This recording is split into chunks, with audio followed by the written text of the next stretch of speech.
Hi everyone, welcome back to my third week of doing the Three Rivers Pantry Challenge. This is actually the fourth week of January, but the first week we just had our normal meals, so I didn't really consider that the Pantry Challenge. The first thing I'm making a meal with this week is an item that for some reason, every time I see other people buy it or I see them make it, I think, oh, that looks great, I'm gonna get some of that. And then I buy it and I don't enjoy it. And I don't know if you guys have anything like that you do the same thing with, but I tend to do this on a few different items. And so this week we have stuffing. I know there are debates on whether to call it stuffing or dressing, but I'm just going with what the package says. So I actually have two things of stuffing that have been sitting in my pantry staring at me since, I don't know, maybe September. Well, this one I probably got, I guess, around Thanksgiving. So this one, though, I know I've had a lot longer. Anyway, I have this stuffing that's been sitting there staring at me, and I know I need to use it. I have used half of this bag, but I just don't enjoy it by itself, I guess. So today I have a meal that I'm hoping I will enjoy because it is a chicken stuffing bake. So that's what we're gonna make today, is chicken stuffing bake.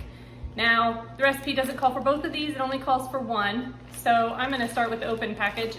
I've used half of it and it was 12 ounces, so that's pretty much equal to one box of stuffing. So you'll probably see this later in the week or maybe next week because this needs to be used too. But today we'll start with this one. So here are the other ingredients that we need for this meal. Along with the stuffing, we need 1.5 cups of shredded chicken. I baked this today in the crock pot. Like I said, that's my favorite way of cooking chicken when I know I'm gonna need it. Shreds up really nice. Just a little tip, if you ever find your chicken breast getting dry in the crock pot, I always, when I stick my chicken breast in there, I add a cup of water, make sure that the chicken's covered, and then it always comes out nice and moist. Without that water, it seems to be rather dry. So I have my chicken. It calls for a bag of steamed broccoli, so I have my broccoli, I've already steamed it in the microwave.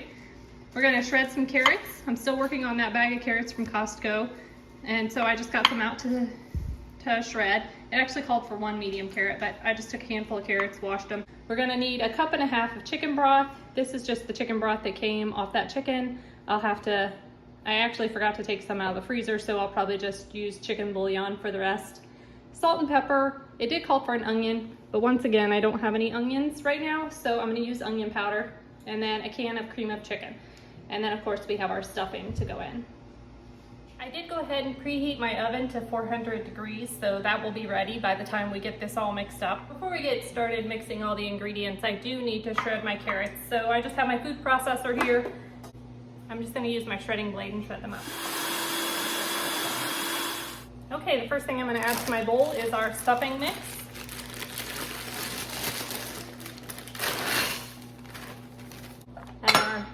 Then our shredded up chicken. This looks like more than 1.5 cups, but that's all right, I'm gonna use it all. Can of cream of chicken soup.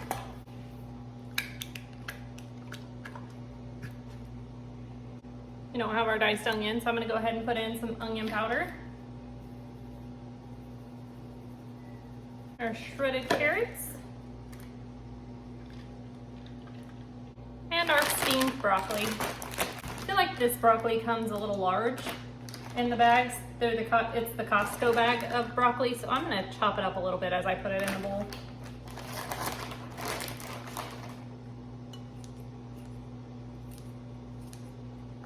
My kids definitely eat it better if it's smaller pieces of broccoli. I'm gonna mix this up some before I add our chicken broth in.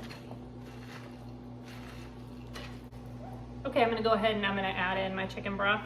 That's not quite how the directions said to do it, but it'll be fine. Okay, I have my casserole dish that I've already sprayed. I'm just gonna put my mixture in it, praying that it all fits. Okay, it barely fit in the pan, but now it's ready to go in the oven. I did forget to mention you'll need some shredded cheese for this. It calls for just 1/2 cup of shredded cheese to go on top. We'll do that part after it's done baking. We will cover this with foil and stick it in the oven to bake for 30 minutes. Looking delicious. Okay, I'm gonna add our cheese. This is all the cheese I have left, so I'm just gonna go ahead and use it all.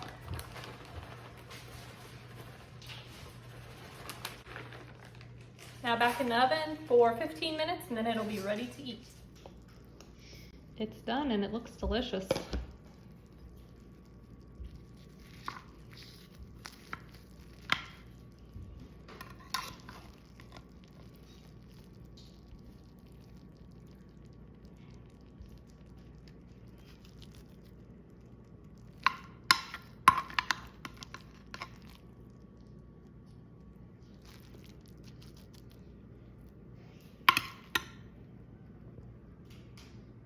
everyone, so welcome back to meal 2 for this week, and tonight we're going to make a bacon and egg hash brown casserole.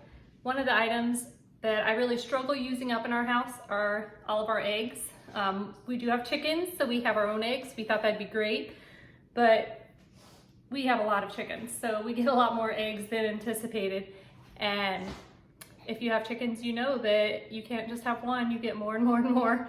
So we have an abundance of eggs. We do share them with family, friends, and coworkers, but tonight we're going to make a recipe to use up some of our eggs. So here are the ingredients we'll be using. For this bacon, egg, and hash brown casserole, we're going to use up these hash browns. We've had this bag of hash browns in the freezer for a while, using it a little at a time. We're going to use that up, so that's helpful. I do have 10 eggs here. It only calls for 8 eggs, but some of our eggs are really tiny because we have some chickens that are pretty new to laying. So I went ahead and used 10 just to make up for that. We have salt and pepper, onion powder, garlic powder, some milk. And in my pot over here, I already have 1 package of bacon that I've cut into small pieces that I'm cooking. Okay, while our bacon is cooking over here, we're gonna get started. I have a casserole dish that I have sprayed with non-stick cooking spray. I'm gonna add in my frozen hash browns.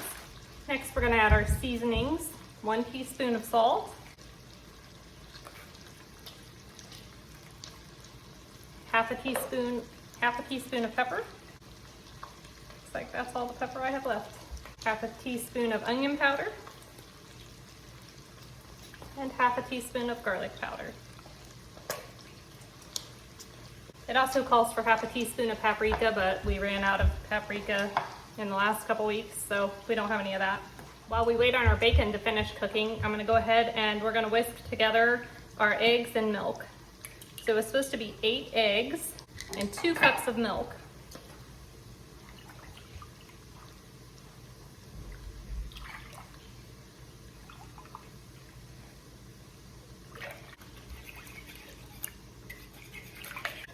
I do struggle finding good recipes for our eggs. Casseroles are something that we can make for supper instead of just using them for breakfast since we have so many. So if you guys have suggestions, please leave them in the comments below. I'd really appreciate it. While I'm waiting on the bacon to finish up, looking at all this liquid, I just don't think that it's gonna fit in this casserole dish. So luckily, our dishwasher just finished up and my larger pan is now clean. So I'm gonna transfer this all over to that. That should give us more room. This bacon is looking done to me.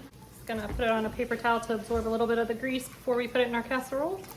Okay, the next thing we're gonna do is add our chopped up bacon and we'll mix it all up in this dish. I did preheat my oven to 350. That looks good, so I'm gonna go ahead and add our egg and milk mixture. Hope that we don't overflow.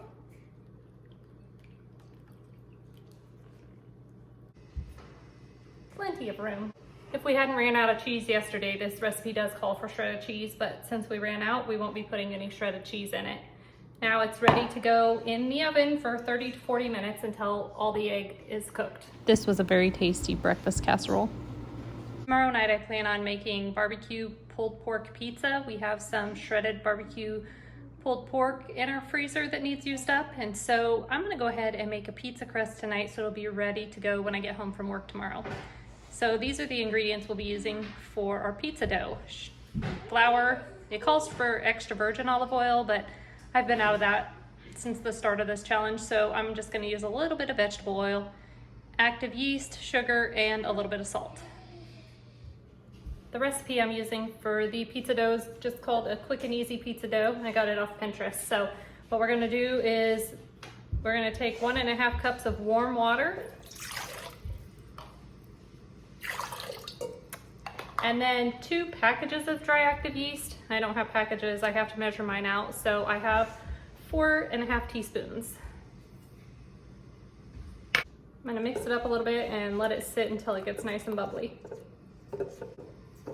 Usually about 5 minutes. Now that our yeast is activated, I'm gonna add in 2 teaspoons of sugar, 1/4 cup of oil, and 1 teaspoon of salt. Just gonna mix this up a little bit. Next, I'm gonna add 4 cups of flour.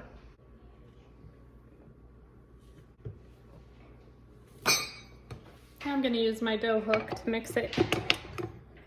This will probably go flying everywhere when I first turn it on. Oh, it didn't. Looks like it's all mixed. Might knead it together a little bit with my hands. It's a little bit of a rough bowl. While that was mixing, I took this pan and I put a little bit of oil in it so the dough won't stick. I'm gonna stick our dough in here and put a little oil over the top. And then I'm gonna cover it with a towel and let it sit in a warm spot until it doubles in size. Our dough's been sitting for an hour, so now it's ready for the next step. I've cleaned off my countertop and I'm gonna lightly flour it. It says to dump the dough out and knead it 1 to 2 times and form it into a ball, it says.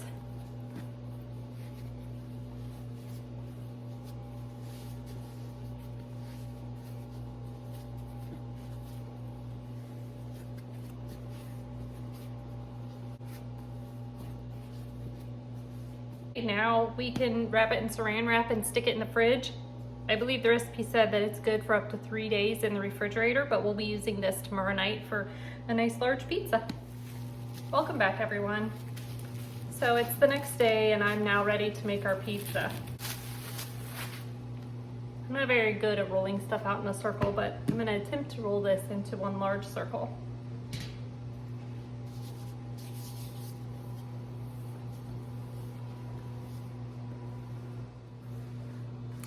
Getting close to my pan size, so I think I'm going to put it on my pan and stretch it the rest of the way.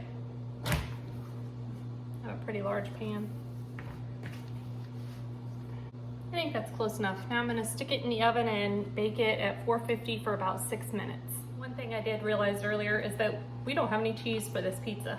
We're completely out of shredded cheese. However, I did remember that we have some of these little packets of white sharp cheddar. I bought a large bag of this at Costco and it just hasn't all been eaten. Maybe a little bit of a strong cheese, but I think I'm gonna shred some up so we'll have at least some kind of cheese on our pizza. I also have a couple of string cheese left. I think I'll use those too. We'll see how that works. So I'm just gonna use my food processor and shred these up.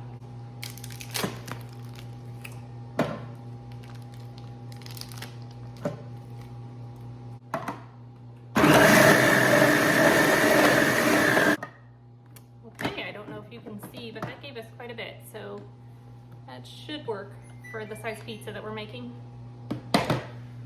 Our crust is done pre-baking. I pre-baked it for 6 minutes, so now it calls for a half a cup of barbecue sauce, so I'm just gonna spread some barbecue sauce on the bottom.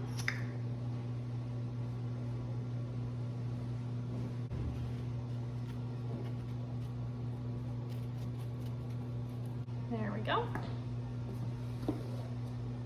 Now I'm gonna add some of our shredded pork, our barbecue shredded pork.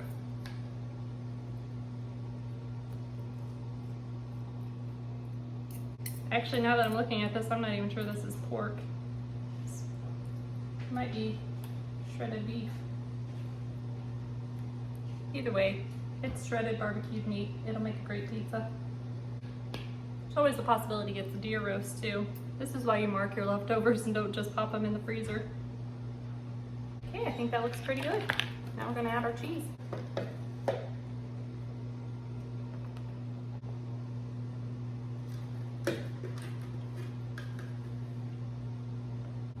I'm just gonna top it with some more barbecue sauce.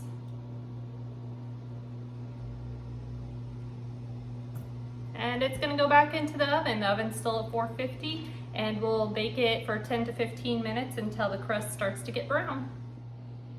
It is done. It only took an additional 10 minutes, so smells wonderful. So that was a really easy way to use up some leftover meat that we had in the freezer. The pizza crust was super easy to make. I'll let you know how it tastes. It was delicious. Hi everyone, so it's Friday now. I'm gonna share with you what I found in my pantry to make dessert with for this weekend.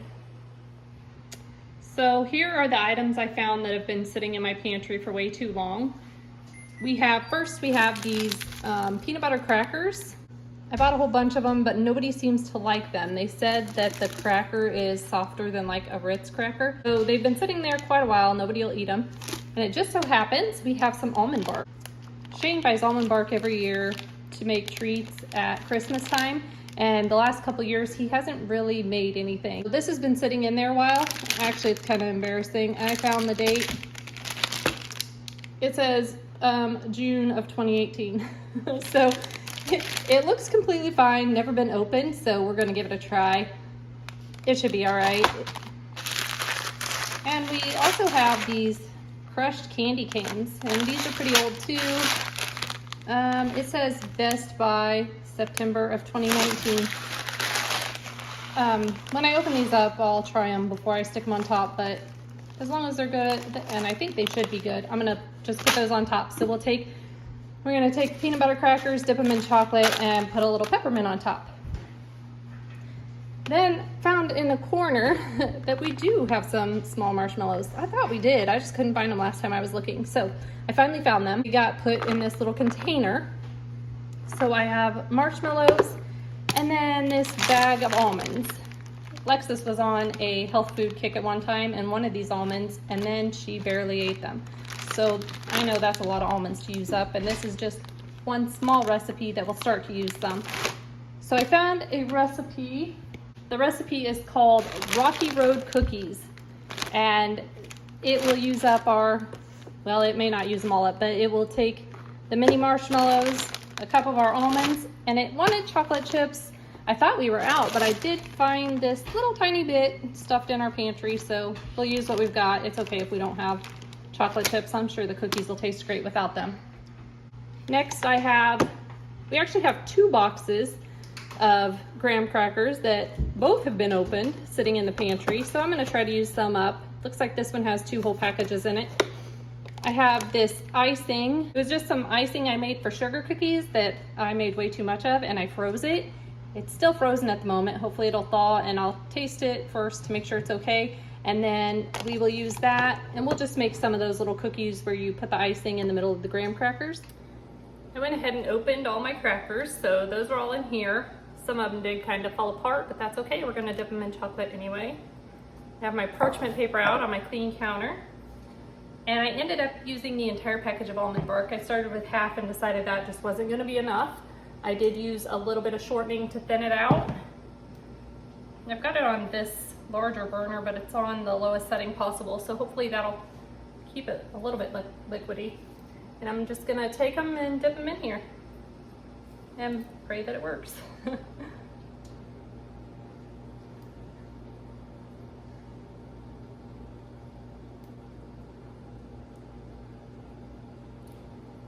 If you saw my Oreo ball video, you know that I'm not very good with this chocolate stuff. People can make it look so pretty, but I'm just a hot mess.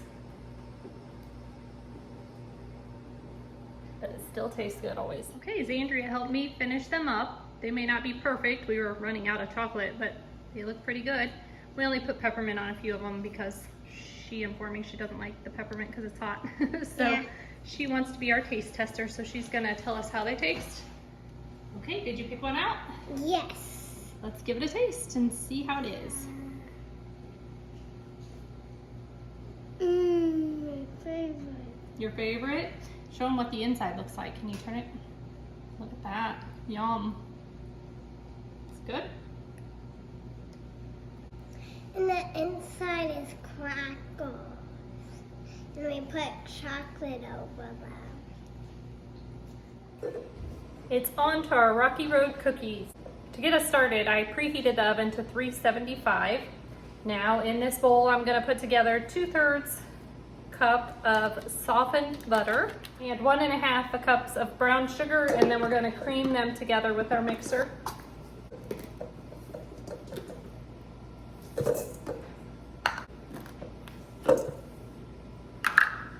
Now that I have that creamed together nicely, I'm gonna add my 2 eggs, 2 teaspoons of vanilla.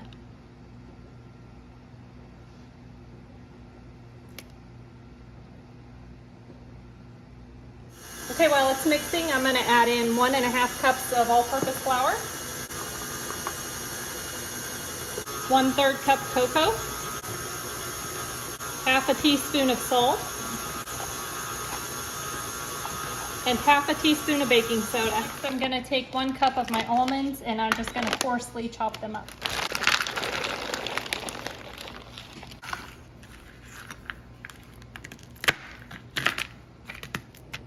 That was a lot more work than I anticipated. Okay, I'm gonna add my 1 cup of chopped almonds, 1 cup of the mini marshmallows, and a little bit of chocolate chips that we have. And now I'm just gonna mix it all up. Okay, now it's ready to bake. I'm just gonna use my tiny cookie scoop and scoop it out onto a tray, onto a baking sheet.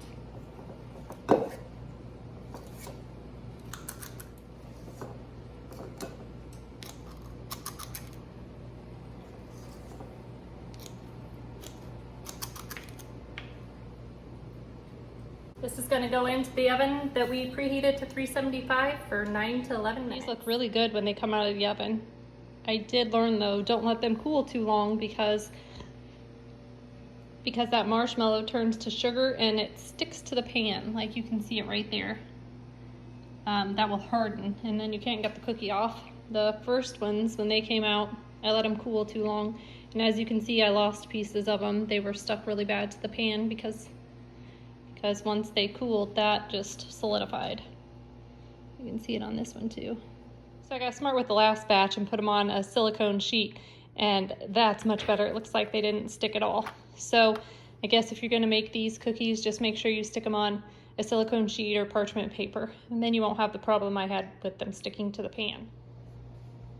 These cookies all turned out great. The Rocky Road cookies turned out really delicious. It made the cookie a little different when we put it on the silicone paper. It's a much tastier cookie, I think. It just changed it a lot. My kids love these little peanut butter cracker cookies, so I guess those will get eaten up now finally. And of course, everybody always loves the graham cracker icing cookies. Alexis and Zandria came in to try the Rocky Road cookies for you and let you know how they think they taste. Girls, what do you think? Good. Good? I like this one. You like that one? Me That has too. Alexis is the one that got the almonds, so I like almonds. yeah, we're finally using some of your almonds. It's like an almond joy without the mint. Yeah. And I then don't know. It's almonds. it tastes like the Rocky Road ice cream. Thanks for spending another week with me while we went through the Three Rivers Pantry Challenge. I got a lot of stuff out of the pantry once again this week, so it's been very productive doing this. I hope these recipes gave you some inspiration and ways to use up stuff that's been sitting in your pantry or freezer.